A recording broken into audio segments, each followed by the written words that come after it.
Time लगा दूँगा।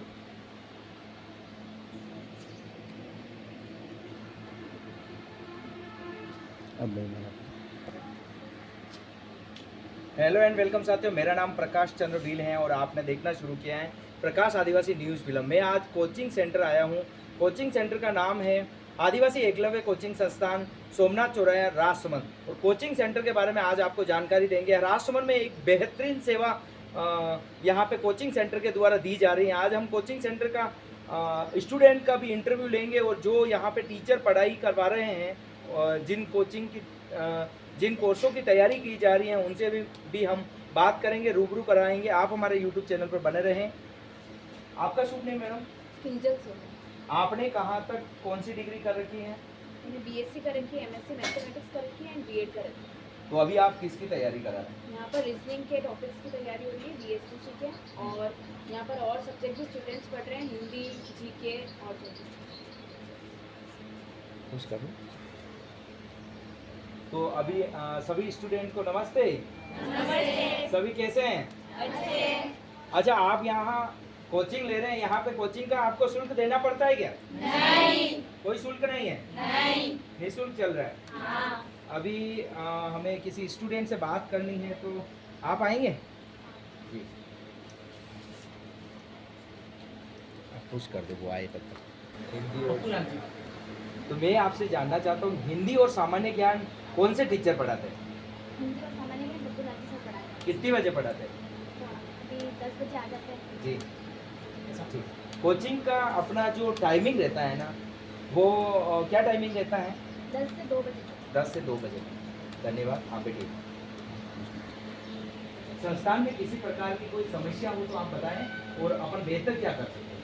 तो समस्या तो कोई नहीं है, जी। लेकिन बेहतर ये है कि लड़कों की संख्या थोड़ी कम है और ज़्यादा बुलाएं यहाँ पे, और मतलब यहाँ निःशुल्क चल रहा है तो और ज़्यादा शिक्षा के लिए ग्रहण करें और आए। लड़कों की संख्या कम है, लड़कों की ज़्यादा है, तो लड़कों के लिए आवश्यकता है यहाँ पे आने की। तो यहाँ पे ज़्यादातर लड़के इस संस्थान में हैं और अनुपात में लड़के कम हैं। इसके लिए हम संस्थान के जो मेन सर हैं इनसे भी हम बात करेंगे। सर, ये जो अनुपात है लड़का लड़की वाला, जैसे लड़कों की संख्या कम है और लड़कियों की, इसके लिए अपन क्या बेहतर प्रयास कर रहा है संस्थान? सर, इसके लिए हमने अपने पोस्टर हैं, संस्थान के पोस्टर हैं, वो भी हमने बांटे हैं अपने जहाँ समाज की बस्तियाँ हैं वहाँ हम खुद गए हैं। मेरलाल जी और एक कर्मठ कार्यकर्ता है मेरलाल जी और हम दोनों भाई जहाँ गए हैं, लेकिन ना बच्चे आ नहीं पा रहे हैं या पढ़ नहीं पा रहे हैं। लड़कियों की संख्या आपके सामने है, क्या अनुपात चल रहा है। 10 आज 31 बच्चे लड़कियां पढ़ रही हैं, जबकि 11 लड़के बैठे थे। तो ये बड़ा विचारणीय बिंदु है समाज के लिए। संस्थान में सर गए साल जो 28 अगस्त में इसका उद्घाटन किया गया था, उस 28 अगस्त में हमने सीईटी के तौर पर इसको आजमाया था और समाज के बहुत अच्छा मतलब हमें रिस्पॉन्स मिला था। समाज में जो पैसा आ रहा है, आज भी कर्मचारी वर्ग पैसा दे रहा है, मजदूर वर्ग इसमें पैसा दे रहा है, अपनी हिस्सेदारी बढ़ा रहा है, जो व्यवसायी वर्ग है समाज का वो भी इसमें पैसा दे रहा है, रसीद बढ़ा रहा है। और हमने समाज से ये वादा किया है कि आपका एक एक पैसे का आप जब भी हिसाब मांगोगे हिसाब दिया जाएगा, और ये जो पैसा है बच्चों की शिक्षा के ऊपर ही खर्च किया जाएगा, ना कि अन्य किसी प्रकार का हम इसमें यूज़ नहीं लेंगे इस पैसे। तो सर, ये संस्थान जो चल रहा है, ये किसी के जो अगर अपना जो संस्थान है इसको लेकर आपका क्या इसमें रोल रहता है, और आप संस्थान की जो व्यवस्था है उस पर आप बताइए। सर, हमने एक सपना संजोया था कि हमारे बच्चे इस प्रकार से आगे आ सकते हैं, समाज का विकास इस प्रकार से हो सकता है। तो इस हिसाब से हमने 3-4 टीचर्स ऐसे हैं जिनके नाम बताना चाहता हूँ मैं। जी। एक भंवरलाल जी बस्सी है जी। और एक चुनीलाल जी सर हैं, एक शंकर जी काड़ा है। तो उनका बहुत अच्छा इसमें सहयोग रहा। एक नरेश जी हैं, उनका भी अच्छा सहयोग रहा है कि इस प्रकार की संस्था होनी चाहिए जो बच्चों को विकास में अहम भूमिका निभाए। प्लस ये कि हमने ये देखा है कि सर हम आज टीचर हैं और हम तो कम 60 साल के बाद में रिटायरमेंट हो जाएंगे, लेकिन आने वाले बच्चे कौन हैं? हमारा प्रतिनिधित्व मतलब हर क्षेत्र में होना चाहिए। इस उद्देश्य से इसकी परिकल्पना की है। आज ये 10 महीने हुए हैं इसको चालू किए। हमारा सीईटी का रिजल्ट है वो 50% रहा है सर। जी जी सर। तो सीईटी के बाद में हमने जब कार्यकारिणी की हमने बैठक ली है, 18 जो कर्मठ कार्यकर्ता हैं वो कार्यकारिणी में शामिल किए गए हैं और उन्हीं के अनुसार ये चल रहा है। प्रस्ताव लिया जाता है, पैसे खर्च किया जाता है तो उसका प्रस्ताव लिया जाता है, उसके बिल वाउचर लगाए जाते हैं, यानी कभी भी समाज घुस सकता है। तो मैंने कार्यकारिणी को भी कह रखा है कि अपना एक पैसा अनिगल इस पैसे में से नहीं जाना चाहिए।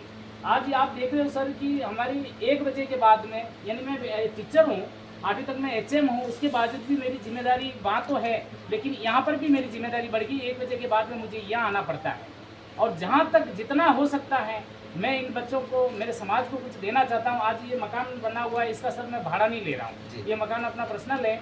बच्चों के लिए 3 महीना पहले कोचिंग चल रही, उसका भी मैंने 1 रुपया भाड़ा नहीं लिया था। आज भी 1 महीने होना आया, BSTC का हमने शुरू किया तो 1 रुपया भाड़ा नहीं ले रहा हूँ। यानी जितना मेरे से बन पा रहा है उतना मैं कर रहा हूँ, क्योंकि मैं एक गरीब परिवार से हूँ।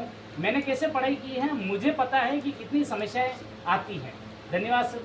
सर आपको ये जो कोचिंग सेंटर, इतना बढ़िया सेंटर आपने शुरुआत की है, ये आपको कहाँ से मतलब ऐसा लगा था कि ऐसा चीज़ ज़रूरत कैसे महसूस हुई थी आपको?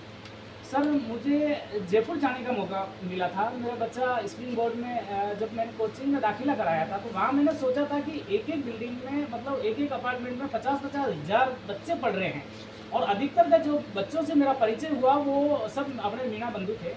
तो मैंने ये सोचा है कि इन समाज का विकास तो पढ़ने से होता है, कोई बात करने से तो विकास होता नहीं है। तो वहीं से मेरे को यूँ लगा है कि अपने राजसमंद क्षेत्र में ऐसा कोई होना चाहिए जिससे जो बच्चा किसी कारणवश वो कोचिंग नहीं कर पाता है, उसको कोचिंग करके अपन कैसे आगे लाएं, किसी इस मुहिम में शामिल करें कि जो आने वाले समय में राज्य की सेवा में जा सके। और रही बात यह है कि सर अपन ये सोचते हैं कि वो बच्चा RS बन गया या ऐसी कोई अलग से डिग्री हासिल कर ली या मान लीजिए वो डॉक्टर बन गया है, तो वो ऐसे नहीं बनता है। उसके पीछे बहुत मतलब लगे हुए होते हैं कि भाई आप पढ़ाई करो, हम पैसा हम देते हैं। और अपना समाज आप खुद भी जान रहे हो कि भाई अपना समाज की क्या स्थिति है। इसलिए हम जयपुर से मुझे ये लगा है कि यार सर राजसमंद में कोई बेहतर हो सकता है। और इस मुहिम में मैं 3-4 नाम मैंने आपको पहले भी बताए हैं, उनका बहुत ही अच्छा सहयोग रहा है। आज चंदे के मामले में मुझे कहीं जाने की ज़रूरत नहीं पड़ रही है, मतलब फ़ोन पे के ऊपर पैसा आ रहा है, रसीद काट कर हम वापस फ़ोन पे के ऊपर शेयर कर रहे हैं। और वेतन के भी मैडम को आप पूछ लो, वेतन की भी हमारे कोई समस्या नहीं है, जैसे महीना होता है बिल। और आगे आप क्या कुछ करने वाले हैं? सर विचार ये है कि पूरी कार्यकारिणी, पूरा समाज अच्छा सहयोग कर रहा है, कर्मचारी वर्ग अच्छा सहयोग कर रहा है, मजदूर वर्ग अच्छा सहयोग कर रहा है, व्यवसायी वर्ग अपने समाज का अच्छा सहयोग कर रहा है। तो क्यों ना अपन 4th ग्रेड की तैयारी कराएं, क्योंकि राजस्थान में 56,000 के आसपास भर्ती आई है। तो हम ये चाहते हैं कि हमारा प्रतिनिधित्व, हमारे बच्चों का, राजसमंद के बच्चों का प्रतिनिधित्व 4th ग्रेड में भी बहुत अच्छा बेहतर प्रदर्शन हो, अपने संस्थान का नाम रोशन हो। इस प्रकार से हम, ये हमारी सोच है कि हम 4th ग्रेड की तैयारी भी सर कराएंगे। बहुत बहुत धन्यवाद। और स्टूडेंट से भी हम बात करेंगे और जानने की कोशिश करेंगे यहाँ पे कौन कौन से कहाँ से बच्चे आते हैं? सब बच्चे यहाँ से गजपुर से, करंजिया, महोत्सव, बटवाला, कुंभलचा, आरती, राजनगर और गजपुर, कुंभलगढ़ और इन जगह से। अच्छा, आपका क्या लक्ष्य है और किसकी तैयारी कर रहे हैं? इस अवधि में BSTC की प्रिपरेशन चल रही है और मुझे अभी शिक्षक बनना है। बहुत बहुत धन्यवाद। और आप और किसी स्टूडेंट से भी बात करेंगे, और कोशिश करेंगे हम। हाँ, आपका क्या नाम है? मेरा नाम सिला आप कहाँ से हैं? सुंदर सर, क्या लक्ष्य है आपका? अच्छा, अपने ये संस्थान है, संस्थान से आप और बेहतर क्या सेवा चाहते हैं? ये एक खिलाड़ी में सेवाएं आने वाले जैसे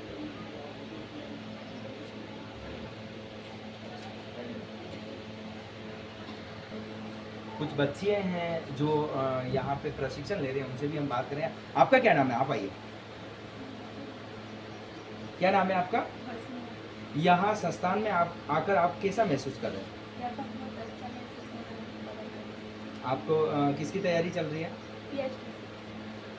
BSTC कर रहे हैं। अच्छा, संस्थान से और बेहतर क्या सेवा चाहते हो आप?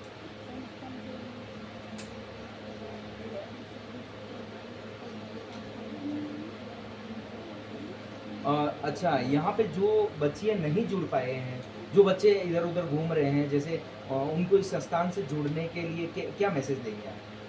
क्या मैसेज देंगे कि आप